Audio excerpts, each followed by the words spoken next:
Clean Bandit, Julia Michaels, I Miss You on kmfm Thursday night. The 24-hour countdown to the weekend is on. We're on Snapchat and Twitter this evening over at kmfm official. Keep sending me your Thursday night views.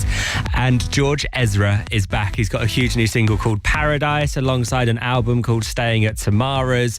And George is on the show tonight. So, is it good to finally be able to announce it? Because it's been a while. It is. Sorry, I thought you were about to go, is it good? I was like, is it good? That's one way of Be honest. It's brilliant. And it feels amazing to be able to just announce. I mean, the single's up, and the album's now. What I always forget as well is that the record's going up for pre-order.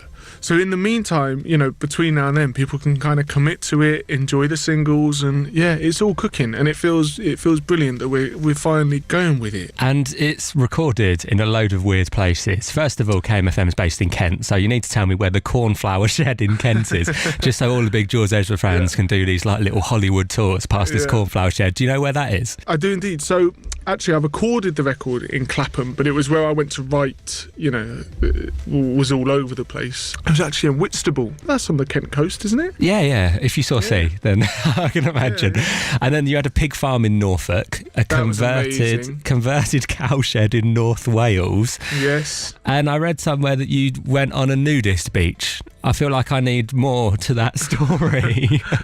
You're on the direction. So the record's called Staying At Tamaras, and it's called that because I knew that I needed to get out of my comfort zone to find, you know, what it was I wanted to write about on the album. And I think I was actually in a point in my life where I needed to kind of take myself away from reality. So I was going to go to Barcelona, and instead of, you know, I could have got a hotel room for the month, or I could have got a flat to myself for the month, but instead I decided to push myself out of my comfort zone and agree to kind of stay in the spare room of a stranger on the internet that was trying to rent a room. Called Tamara. She was called Tamara, yeah. So I kind of got there and was convinced it was the worst idea ever for the first week, and then just eased into it, and it was just amazing, man. So then for the first week of being at Tamara's in Barcelona, I was like, well, I'm gonna, you know, obviously I want to explore and take myself away and see stuff, but for the first bit I want to just enjoy the beach for a bit, get a bit of sun on my body. And Barcelona beach is kind of one of these beaches where there's lots of merchants going up and down. They're either trying to sell you kind of cocktails or towels or, you know,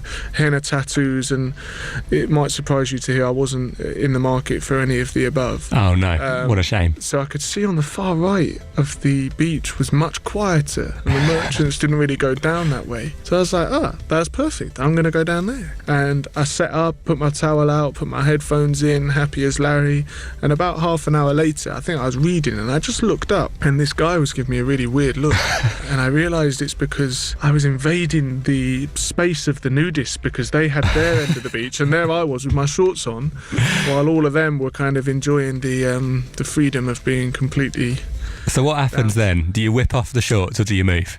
No, I did not whip off the shorts, because I was just like, all it takes is one chump to recognise me. If one person goes, oh look, there's Geoff over there, and he's got his kit off, that's not good news. It'll be the new Justin Bieber photo. Yeah, exactly that. But I think I said to myself, do you know what? The beach is free. If he wants to have his kit off, that's fine. I'm going to keep my pants. Yeah, there's no line. It's not like, is it clearly marked, or is it just the nudists have taken over? The fact that I think other people would pay attention to the fact that the 30 people around them had no kit on. I think I was just in my own little world and didn't acknowledge that. Your new single called Paradise, it's properly uplifting. Like Don't Matter Now. Tell me about how the track Paradise came about. Paradise is just... I love it, and it kind of... There was a point on the first record where we were on the west coast of America. By this point, we've ditched the white van, and we have tour buses that kind of have 16 beds on them. Promoted. Like little bunks. What happens is, once one of you gets ill on the bus, there's a tendency that travels round, and you fall like flies, and each morning another crew member just puts their head out of the curtain and goes, and that's exactly what happened. Absolutely all of us were just useless, and I was in my bunk feeling particularly sorry for myself, and I couldn't stop singing the melody. I didn't have words, but just the kind of da da da da da da da da da da, that whole thing, and the idea of the call and response. which is now the, my love, my lover.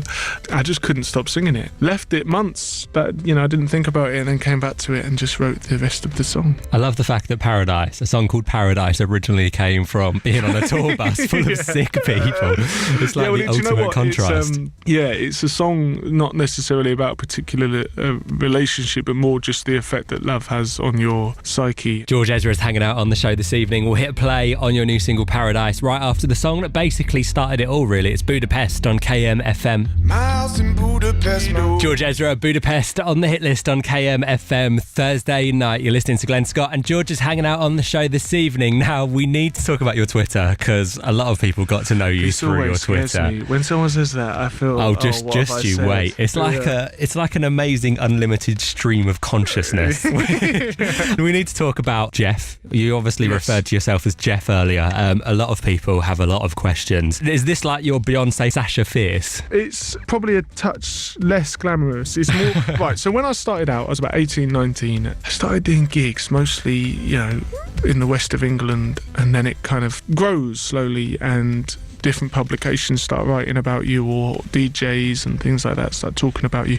And we noticed that when they spoke about me, I'd be any age between kind of 16 and 26. I'd come from any town that began with B. And yeah, every time that a report came through, because obviously it's the main thing is it's very nice to be spoken about, in that context, but we would always say that was a Geoff review whenever they got something wrong. That was Geoff, not George. And it just stuck, and I love blaming stuff on Geoff. Yeah, so now it's become the Geoff alter ego. Exactly. And on that note, you said you're always a bit wary about talking about Twitter, and you're always a bit scared.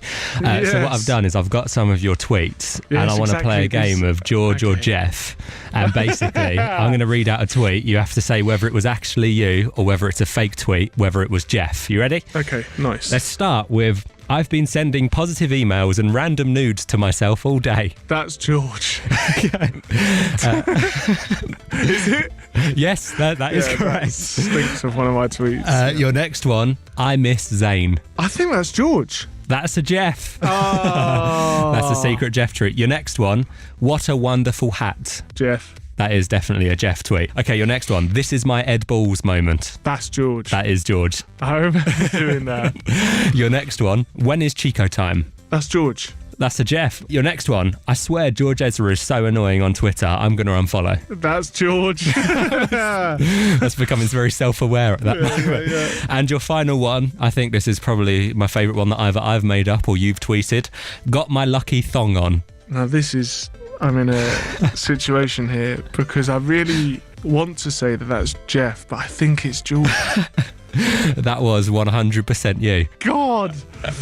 Oh, man. George or Geoff has been... to be fair, I think you've got more than 50%. I'm going to be honest, I wasn't counting as I went along.